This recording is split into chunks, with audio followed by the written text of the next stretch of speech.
Tahukah saudara bahwa program yang akan Anda saksikan itu bisa ada karena dukungan dari setiap donasi pemirsa seperti Anda. Dan itu memampukan kami Pijar TV untuk bisa menyiarkan program-program ini sampai ke seluruh pelosok Indonesia.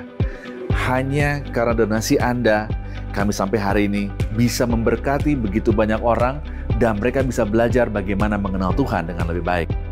Saat ini ada cara unik untuk Anda bisa mensupport apa yang dilakukan oleh Pijar TV dengan klik tombol thanks dan Anda bisa mengirimkan super thanks. Dan dengan cara tersebut, Anda sebetulnya sedang mendukung kami untuk kami bisa memproduksi program-program baru yang memberkati lebih banyak orang. Pijar TV, salam terang bagi Indonesia.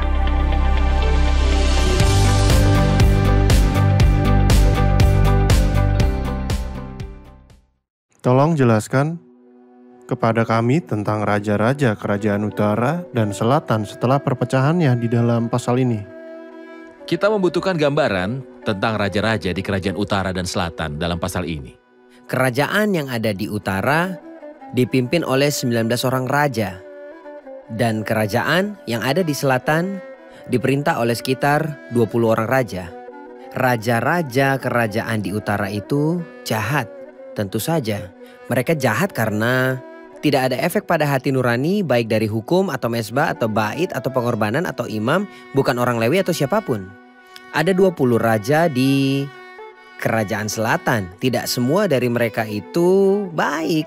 Dari 20 hanya 8 yang baik. Dan 5 dari 8 raja yang baik membuat kebangkitan reformis. Tidak semua raja-raja itu baik. Hanya 5 dari 20. Sekitar 1/4 yang telah membuat kebangkitan pada rakyat. Di kerajaan selatan situasinya tidak lebih baik daripada yang terjadi di kerajaan utara. Di kerajaan utara yang dikepalai oleh raja-raja yang memulai kerajaan Yerobeam anak Nabat, budak pemberontak. Kerajaan di selatan yaitu Yehuda dimulai dengan Raja Rehabeam anak Salomo. Bahkan keduanya dicirikan oleh kebodohan. Yang satu bodoh dalam hal penyembahan berhala dan paganisme. Yang lain bodoh karena dia meninggalkan kebijaksanaan para tetua. Dia mengikuti nasihat orang-orang muda. Ya. Dr. Esam, kita tahu bahwa Yerobeam menyebabkan Israel berdosa. Dia adalah budak yang memberontak. Tapi Rehoboam adalah kepala kerajaan selatan. Dia juga jahat. Apakah dia tidak memiliki sisa kebenaran yang dia warisi dari ayahnya? Sayangnya Rehoboam jahat. Ini sudah jelas sejak dia mendengar nasihat dari saudara-saudaranya. Jelas dia terlibat dengan mereka dalam nafsu dan kejahatannya. Apa yang kita baca tentang Rehoboam di sini sangat aneh. Di pasal 14, setelah dia berbicara tentang nama ibunya, tertulis bahwa karena Rehoboam, Yehuda melakukan apa yang jahat di mata Tuhan. Dan mereka membuat Tuhan murka dengan dosa-dosa yang mereka lakukan lebih dari semua yang dilakukan nenek moyang mereka. Karena mereka juga membangun untuk diri mereka sendiri tempat-tempat tinggi dan pilar-pilar dan patung Asyera di setiap bukit tinggi dan di bawah setiap pohon hijau. Dan ada juga pelacur bakti laki-laki di negeri itu. Mereka melakukan sesuai dengan segala kekejian bangsa-bangsa yang diusir Tuhan. Bahkan lebih dari itu, apa yang terjadi ketika Sisak Raja Mesir muncul pada tahun ke-5 pemerintahan Raja Rehoboam. Raja Mesir bernama Sisak datang melawan Yerusalem. Dia mengambil segala perabot dan perbendaharaan di rumah Tuhan. Artinya semua yang telah diselamatkan oleh Salomo diambil karena kejahatan.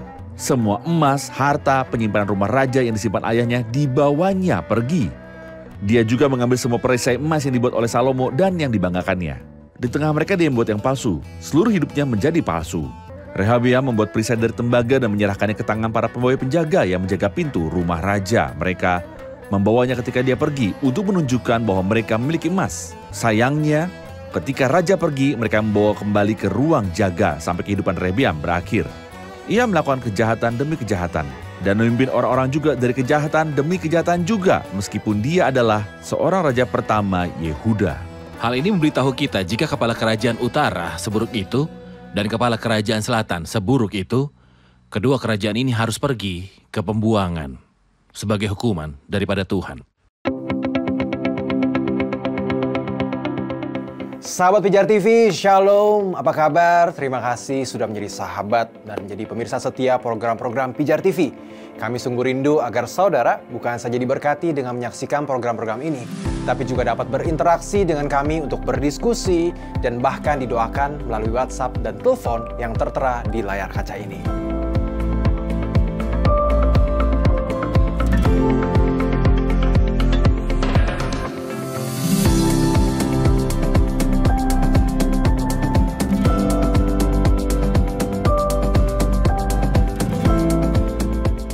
Hubungi kami sekarang melalui WhatsApp. Tim Respon Pijar TV siap untuk melayani saudara. God bless you.